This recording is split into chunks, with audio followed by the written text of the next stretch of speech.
The session will last for approximately 30 minutes, and hopefully it will help to answer a lot of your questions that you might have about the course and about the college. First thing I was going to talk to you about is why you might choose to take chemistry. There's lots of different reasons, a lot of which might rotate around what you're aiming to do for your future career. Chemistry is a very interesting subject, I would say that, wouldn't I? It's one of my was one of my favourite subjects at school, and it's fundamental to understanding the world around you. It definitely increases your employability because it helps you to develop a very wide range of transferable skills. We've got teamwork, problem solving, investigation, research, decision making, lots of maths, and obviously lots of analytical skills. It's an excellent preparation for future study for a broad spectrum of careers, not just chemistry and science, but many of the others. So, for example, it's got a lot of maths in it, which makes it very suitable for things like business or finance. It's very logical and involves a lot of problem solving, and so it could be useful for things like law. It's a linear subject, and obviously, although some people think that chemistry is difficult, all A levels are a challenge compared to GCSE, and as you've chosen it for yourself, then hopefully you'll be well motivated to do well in it. So, you know, those are all good reasons why you might want to choose chemistry. It's definitely a well thought of subject. Then why choose us for chemistry? Well, we've got a brand new £3 million chemistry building that was just opened in September 2020. It's got 4 labs and a big IT centre, along with a classroom and a smaller IT room for us, with lots of experienced, committed teachers, all of whom are specialist chemists, and we have specialist chemical technicians as well. We help our students to reflect on how well they're doing as we go through the course. We have a number of different key assessments, and from those we help the students to set targets, see how they're doing, and hopefully to improve. We're very ambitious. A high proportion of our students progress on to university, including the more selective ones, or indeed some of the better apprenticeships as well. We use a very wide range of teaching styles, and we ask our students about how they're learning and what they might need to do to help them to learn better. We use a very wide range of activities, and we help the students to develop the independent study skills that you need to be successful at A level, and also you'll need to be ready for higher education in university. In fact, that's one of the big differences between A level and GCSE, is just how much independent study you have to do, and we help to structure your time outside of the lesson as well as within it, to make sure that you can spend the time that's required to actually be properly successful. The other thing about the chemistry here is that we've got links with a lot of different universities, including Birmingham, Wolverhampton. We had a long-standing link with Nottingham, Aston, as well as organisations such as the Royal Society in London and the Royal Society of Chemistry. Opportunities we've had previously have included spectroscopy in a suitcase, where Birmingham University have come in and shown our students some techniques that go beyond what we do at A level, and in fact that's what the picture is on this slide. They also run evening lectures at Birmingham University, and we have Cambridge Chemistry Challenge papers, and also the Chemistry Olympiad. In fact, 3 of our students have been doing that this week. Plus also there's the pre-medical school, which is very popular, and that is for anyone who's really seriously considering becoming a doctor. That includes visits and people coming in to talk. It involves lectures, all sorts of different things for the pre-medical school.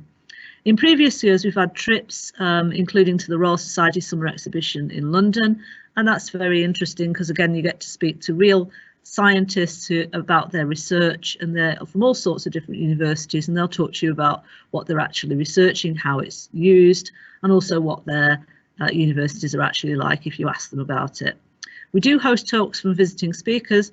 For example, Dr. Heather Rose from the Children's Brain Tumour Research Team, which is attached to Birmingham University, is very interesting, and she uses something called NMR, which is one of the techniques we talk about. And the students also attend master classes at local universities, especially places like Aston. We consult with our students and respond to their needs, and there's intervention sessions for support built into the college timetable. either just before the lessons or sometimes just after, depending upon the way the timetable works. So those are things that we actually offer. This slide here actually has got a couple of students, one of which I taught, and they were from last year, and they were talking about how they found A-level chemistry compared to GCSE, and I thought it would be interesting for you to get a chance to actually talk to that, actually hear what they have to say about A-level chemistry. So this is Adam and Cyrus who are talking about this.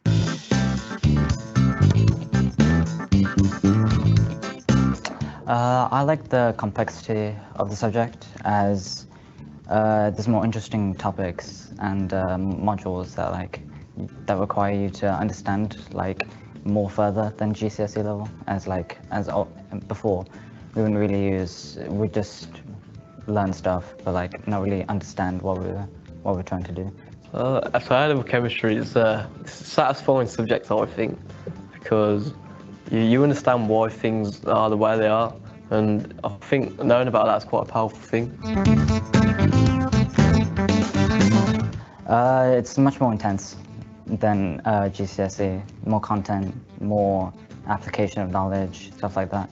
So it's, and it kind of requires more independent learning, so it's it focuses more on you.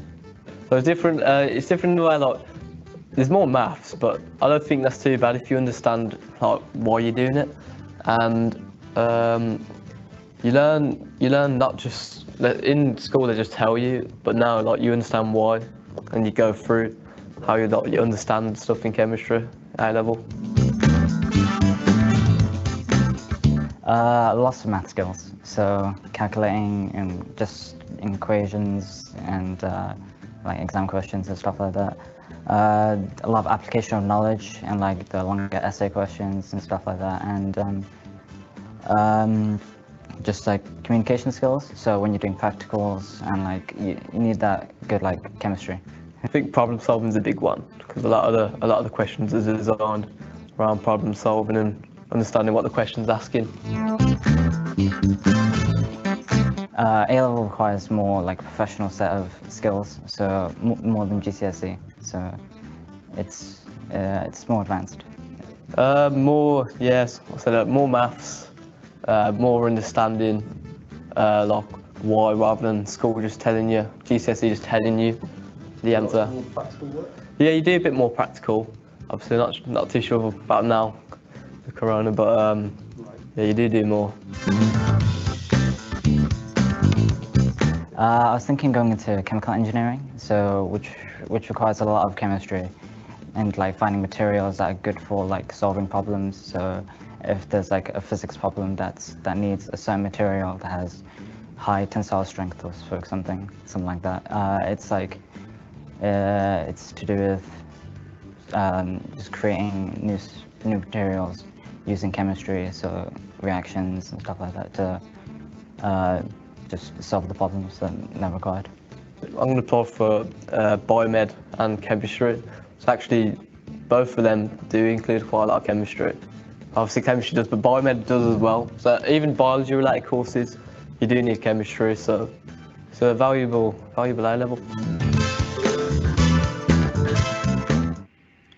Yes, so that was two of our successful students from last year. They both went on to the courses that they had said that they wanted to do, which was very good. They're quite right. Chemistry is considered to be quite a difficult subject, and for that reason it's worth quite a lot as an A-level. One of the things that Cyrus said there about the practical is quite interesting, because at that stage we were doing quite a lot of practical sort of at a distance or simulated practical and so forth, but at the moment we have now gone back to doing practical fully in the classroom, and so we are actually now doing practical obviously with risk assessments and making sure that everyone's safe, but we have been doing practical fully in the classroom, and so they've all been done. So yeah, the course itself is actually a 2-year A-level, so all of the external exams are done at the end of it, and the exam board that we do is AQA. There are 3 main exam boards in England. There's AQA, OCR and Edexcel. We choose AQA partly because we've done it for many years, and so therefore we've got a very good relationship with AQA. We understand the questions that they ask and what they're looking for the highest marks. They've been in and done training with us, and one of our teachers here actually marks for the AQA exam board, and so therefore we really understand what they're looking for. AQA is also the largest of the 3 exam boards, and so again that's a good reason for choosing them. The AQA syllabus is divided up into 3 sections. There's physical chemistry, which is all about physical properties of substances, all about atoms and bonding and chemical composition and reactions, and that's where the maths part of the syllabus largely lies. And then we've got inorganic chemistry, which is the study of elements in the periodic table, things like transition metals or the halogens, that kind of thing. And then we've got a huge topic, which is organic chemistry, which is all to do with complex covalent carbon compounds like alkanes and alkenes and alcohols, which again you would have done at GCSE. If you actually look at the course content, so this is the Year 12 course content divided into those 3 areas, you can see it should look, you know, pretty familiar really, because it's very similar to GCSE. It just goes that little bit further into it. So just like GCSE, you've got atomic structure, bonding, you've got amounts of substances, energetics, so exo-endothermic, rates of reaction, reversible reactions. We've got things like alkaline earth metals, and under organic we've got things like fractional distillation and alkanes and alkenes. There are some brand new areas. You probably won't have done very much organic analysis at GCSE, but a lot of the content should look very familiar. The Year 13 course content is very similar to the Year 12. It carries on, so it's like more physical, more inorganic and more organic chemistry. And it starts to really overlap with some of the other A-level sciences. So for example, in Year 13 we do about amino acids, proteins, DNA, which obviously overlap with biology. And then we do things like electrochemical cells and batteries, which overlaps with physics. So chemistry goes really well with either biology or physics. And obviously, as you heard my students saying, you know, there's quite a lot of maths in it, so it goes quite well with maths. But we do have students who do chemistry with a wide range of different subjects. I've got a student who's doing it with French. I had somebody who did it with drama or dance. So there's all sorts of different things you can do it with. There isn't really very much in the way of anything, you know, there's not many restrictions on it, if you see what I mean. From the assessment point of view, 100% of the assessment is examination. That's 100% of the final grade. There are 3 exam papers and they're divided by topic.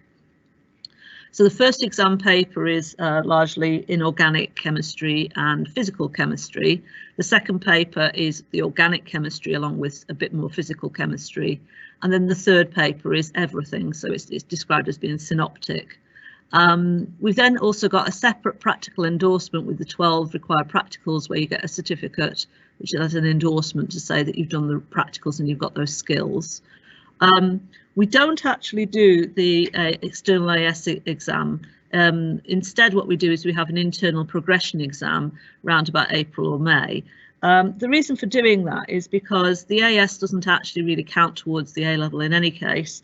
And by not doing it, it gives us the opportunity to not rush. It means we can take our time and make sure that we go at the speed that the students need to go at.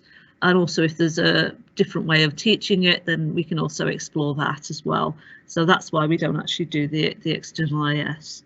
The entry requirements for chemistry are a little bit more than the standard requirements. The standard requirements for the college for A-levels, for 3 A-levels, is at least 2 GCSEs at grade 6 and at least a further GCSEs at grade 4, and you have to have a grade 4 in both English language and maths.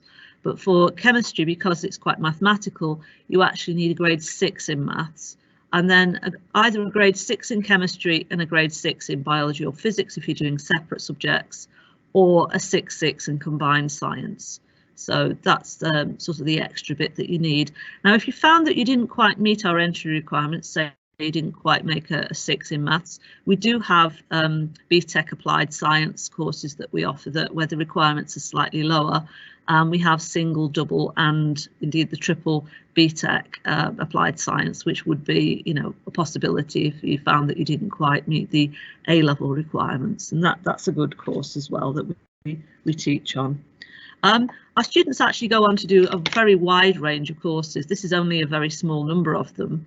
We've mostly picked out ones that are actually science related here, but we do have students that go on to do a lot of things that are not science related, like maths or English or whatever. Some of these actually you have to have chemistry for, so there's very few courses. I think I found one that would allow you to do medicine without chemistry. So if you want to do medicine, you pretty much need to do A-level chemistry along with A-level biology. On the other hand, if you wanted to do optometry, you don't have to have the chemistry. You could do biology and physics instead, but chemistry would be a good possibility of, you know, to do. So some of these they're not essential for. Some of these they are. So that's the general idea with these. And of course, although most of our students go on to university courses, quite a few also go on to things like higher apprenticeships or to jobs instead. So, you know, there are other options if that's what you wanted to do. Okay. In fact, the next slide is about a student who went on to one of these. It's just a particular example, and this is Lauren Holt. She came from Linden School to study her A-levels, and she worked very hard, and she got all A and A-star grades. She went on to become a vet, and so she's now on a veterinary studies course. And the thing she said she particularly enjoyed about the college was making new friends, and she found the intervention sessions, which are like the extra support sessions, very useful because it gave her time to work more closely with her teachers. And I think one of the things about the college, which is one thing that you really need to do, is that if you need any extra help or you want some more help or you haven't quite understood something, it's very important to actually ask questions. Lauren would have done that. I mean, she was an A-star student, but you know, in order to be an A-star student, you need to make sure that you're not embarrassed and to ask a question, because that's usually the thing that will get you that bit further. You know, so that's very important. She came from Linden School, but we actually have students that come from lots of different schools. Okay. Now, if you want to apply to us, you need to go to solihull.ac.uk, applying step by step, and it gives you step-by-step instructions. You'll be directed to our bespoke information portal. Now, I don't think it's actually called Hybrid anymore, but it will show you how to create an account in any case, and it will enable you to complete the online application and check the status of your application. We send you an email confirmation of receipt of your application within 2 weeks of you completing that, and we contact your school for a reference. If your application indicates that you're going to meet our entry criteria, we'll invite you to college for an interview, or sometimes we do it over the phone, but usually it will be an invitation to the college. We would hope to be able to make you an offer at that interview. Okay, so that's the basic way in which you would do it. But if you go to our solihull.ac.uk, how to apply, the applying step by step, it will help you through it step by step at a time. Okay, so so the next thing is to see what questions you've got, and my colleague Faye will be telling me what questions you've put down for me to answer.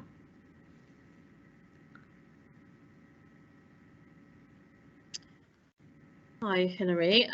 Thanks for all of that. There aren't really that many questions at the moment, but just a couple have come in to start us off. Can you tell us about class sizes? So how big is the average class size, and whether it's labs or classrooms they get taught in?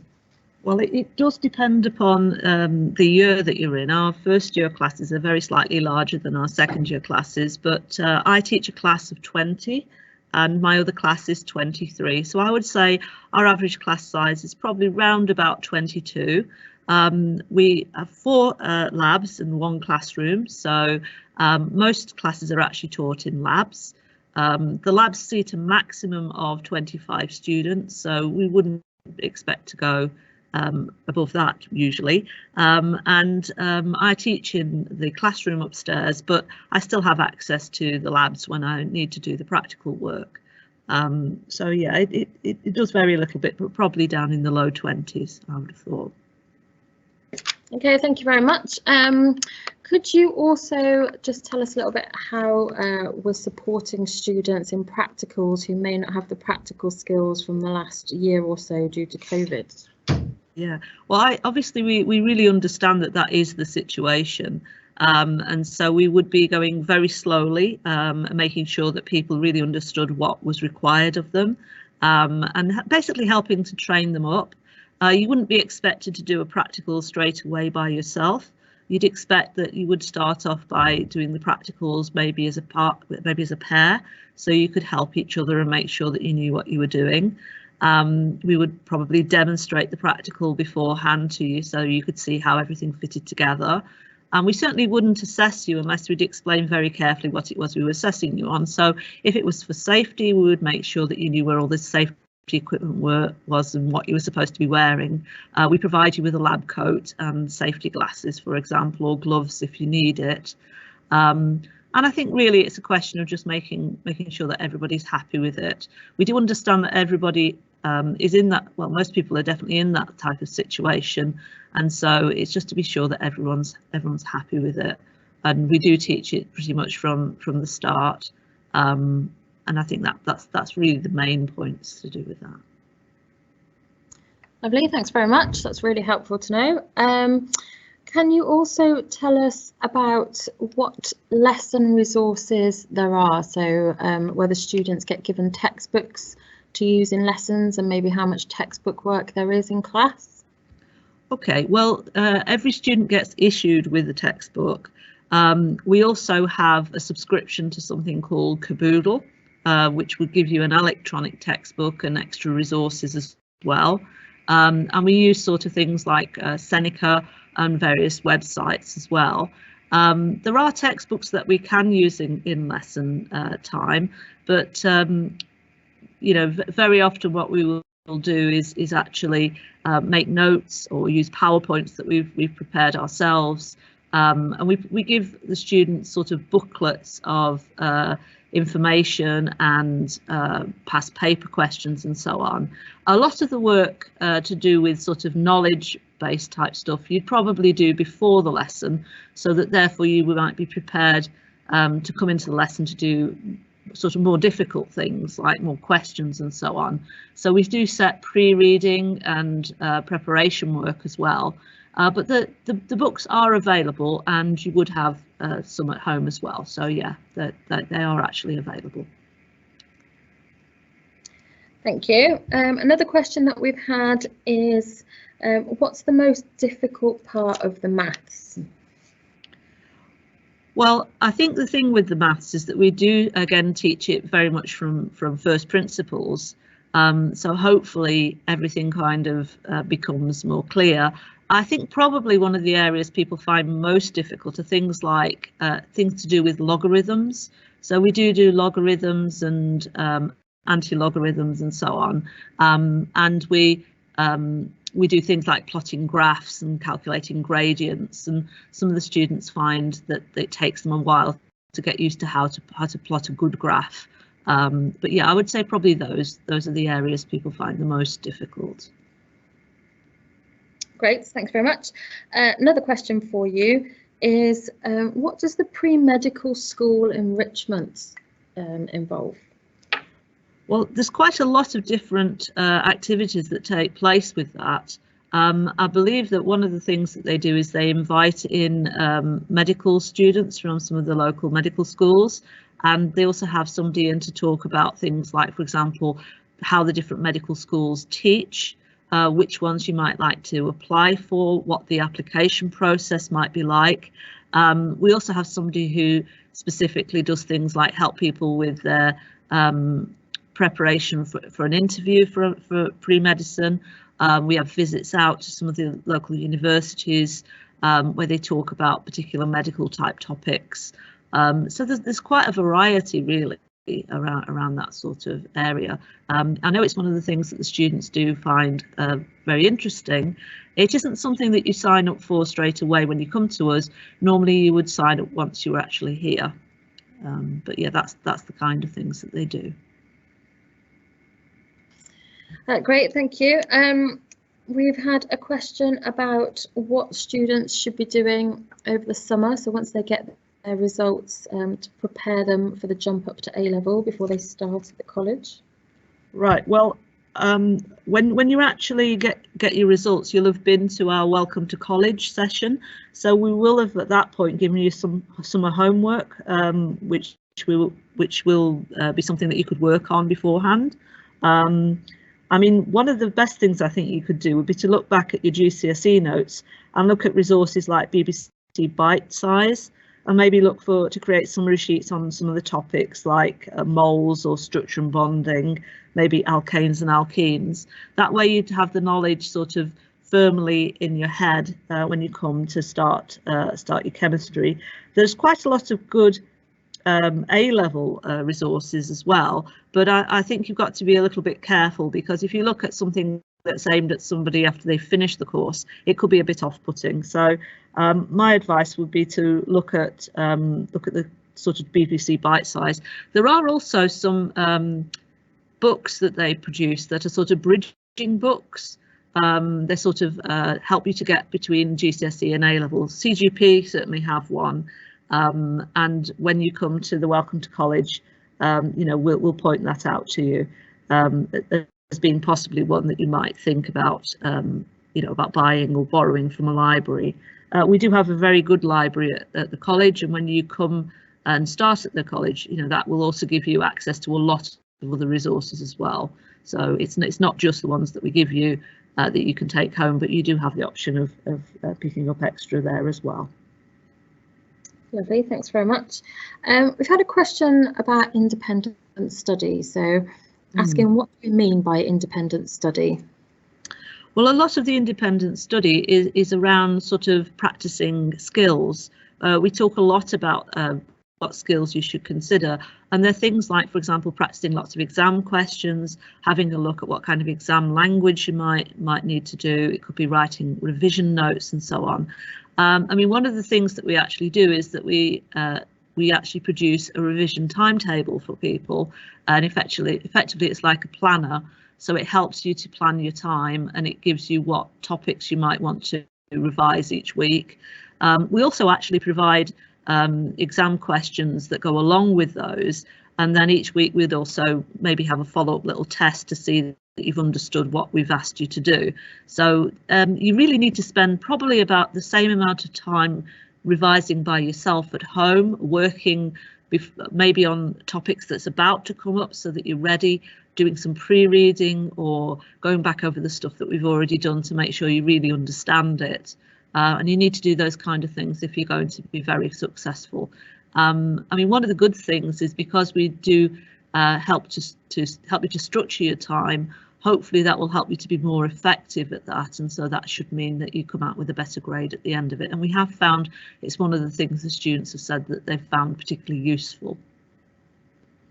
Thanks. We've got a question here about grades, the A2 grades. How many students get A and A star grades generally? To be honest with you, I can't honestly remember off the top of my head, but our results are all available on the college website. I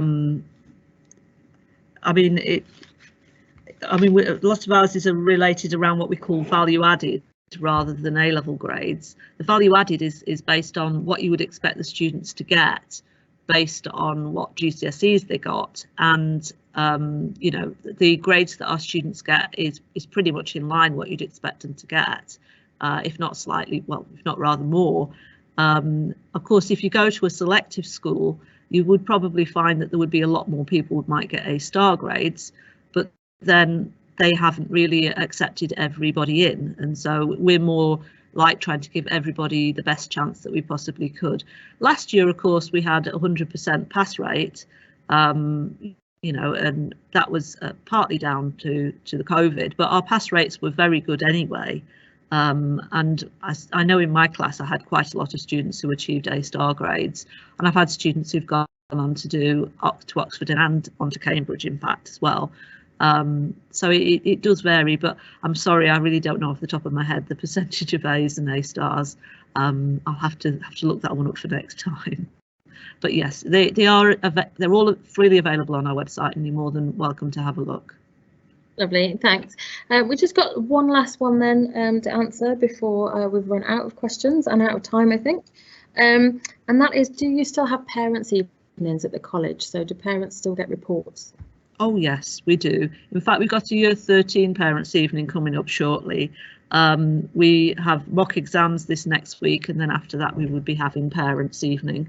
We have been doing parents' evening online because of the COVID situation, but our recent parents' evenings have actually been face-to-face. So yes, we have regular parents' evenings. And also, if a student has been away, I've had 1 or 2 students who've been away with COVID.